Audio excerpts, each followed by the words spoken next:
Père et impair. Texte de Tipérone.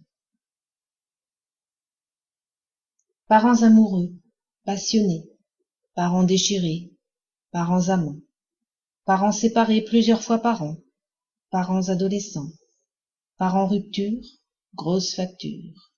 Louis paie la facture. Louis ne peut faire la sourde oreille, sa mère en furie le harcèle. Ton père, c'est abruti, d'ailleurs il n'est même pas ton père. Louis voudrait s'enfuir, sa mère éclate de son rire étincelant, de son rire méchant. D'un rire qui la rend belle, elle est belle de colère. Louis n'avait que 12 ans, il renferme son enfant. Parents retrouvailles, parents épousailles. Louis est heureux, il fait le bienheureux. Mais Louis se tait, Louis se questionne. Louis a 16 ans, son père est reparti. Louis voudrait savoir s'il doit ou non en avoir chagrin. Tu n'es qu'un bébé, mon Louis, tu le sauras dans 2 ans. Sa mère est joueuse, elle est perfide. Sonne l'heure majeure, son rire résonne, elle déraisonne. Mon pauvre Louis, peut-être oui, peut-être non, mais je crois bien que plutôt non que oui. Elle s'en amuse, elle tourbillonne, elle fait sa belle, même avec Louis. Puis de nouveau, parents amants, parents fougueux, parents fous amoureux, parents fusion, parents passion. Louis bienheureux est de retour. Avec son père sur leur moto part faire un tour. Louis pour son père est tout amour. Loin de sa mère, il prend son tour. Mais tout s'arrête dans un carrefour. Père éjecté, la moto fait un demi-tour. Louis horrifié se penche sur son père. Son père, mais est-ce vraiment son père? Il voit son regard qui s'échappe. Il entend son souffle qui s'essouffle. Tout à coup, il veut savoir, avant que tout devienne noir.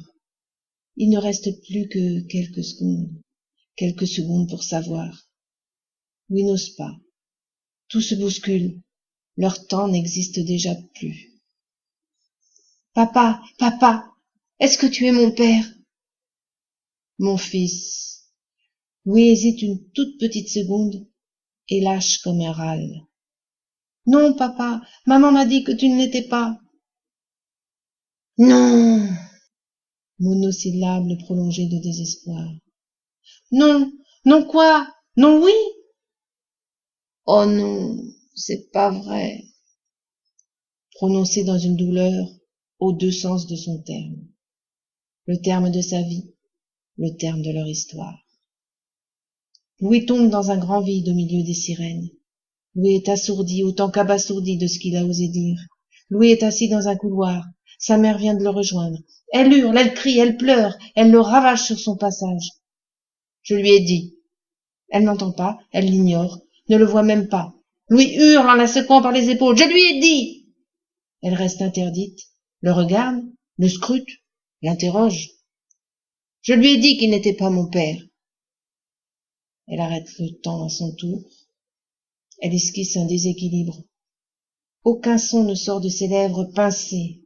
Seul un claquement de fouet de toute sa superbe et de toute sa force, de toute sa rage. Elle gifle magistralement le pauvre Louis titubant. Mais le plus dur reste à venir, le venin qu'elle va cracher. Ce ne sont pas des mots qu'elle va dire, c'est toute sa haine qu'elle va vomir. Mais il était ton père, pauvre imbécile. Louis est hagard. Sa mère, sa propre mère l'a tué. Tu as renié ton père, mon seul, mon unique amour. Je ne suis plus ta mère. Hors de ma vue, de ma vie, je te bannis, je te maudis. Louis connaissait que trop bien ce visage. Comment avait-il pu tomber dans son piège? Jamais, jamais, au grand jamais, il ne pourra se pardonner d'avoir ainsi laissé partir son père. Jamais il ne saura le sens de ce dernier. Non, ce n'est pas vrai. Était-ce un amer constat, ou au contraire l'affirmation d'une paternité éternelle? Toute sa vie, Louis s'en voudra de n'avoir pas su se taire.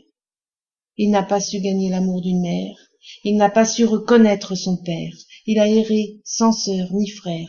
Aussi aride qu'il se sentit, il fit de lui un homme stérile, n'eut donc jamais ni compagne ni enfant. De l'amour pourtant, il en avait tant. Aussi recueillit-il les chats errants, Il en eut jusqu'à 200.